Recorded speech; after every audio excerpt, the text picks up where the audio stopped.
Today we're going to review the standard operation of a 5% neutral salt spray cabinet according to ASTM B117.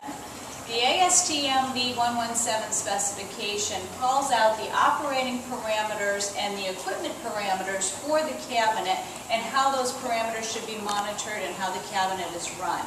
It does not address the types of specimens to be tested or the duration of the test or the interpretation of test results. It is just to ensure that running the cabinet is consistent from one cabinet to the next so results can be repeatable and they can be representative of the corrosion testing that you're trying to maintain. First we have our salt spray reservoir, which contains 5% neutral salt solution and deionized water. It's very important with the salt that's being used in your cabinet to make sure that it is a very high purity salt. It can contain no Anticaker.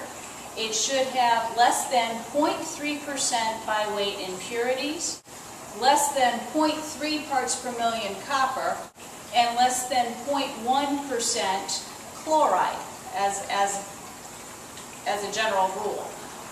There's more information on the specs for the salt and the making up of the salt solution in the B117 specification.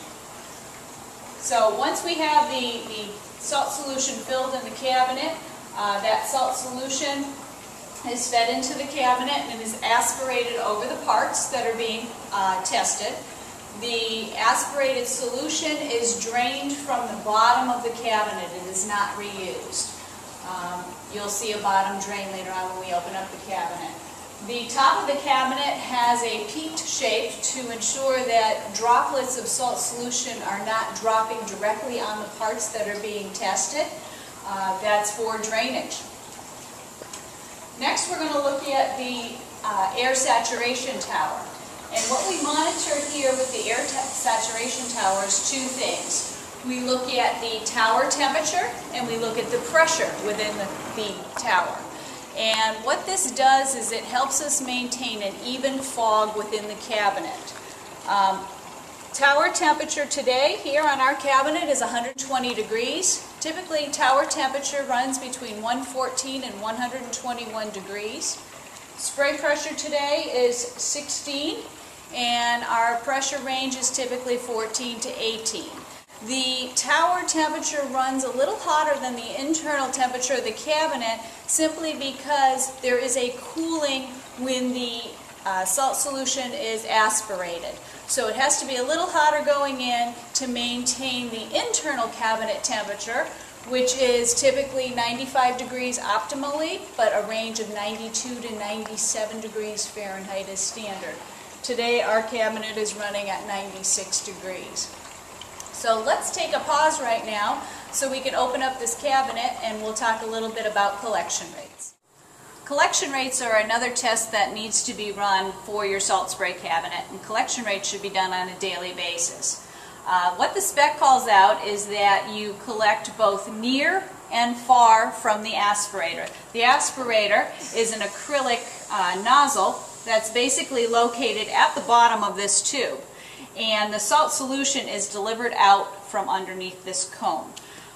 So your collection rates are near and far from the aspirator. And you put the apparatus in the cabinet, which is simply a graduated cylinder topped with a plug and a 4-inch plastic funnel. After 16 hours, you read the amount of salt solution that has been collected. In our far apparatus, we've collected about 19 mils of salt solution. And in our near apparatus, we've collected approximately 21.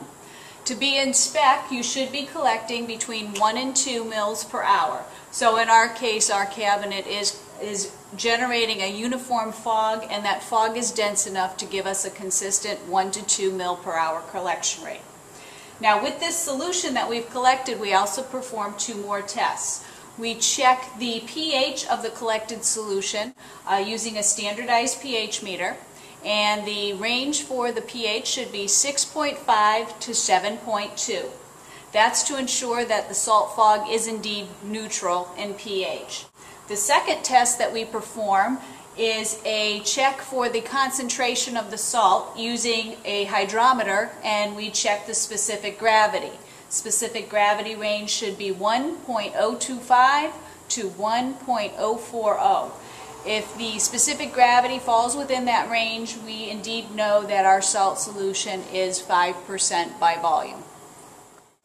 So in summation, there's lots of operating parameters that have to be monitored on a daily basis in order to ensure that you're running your cabinet according to the ASTM B117 specification.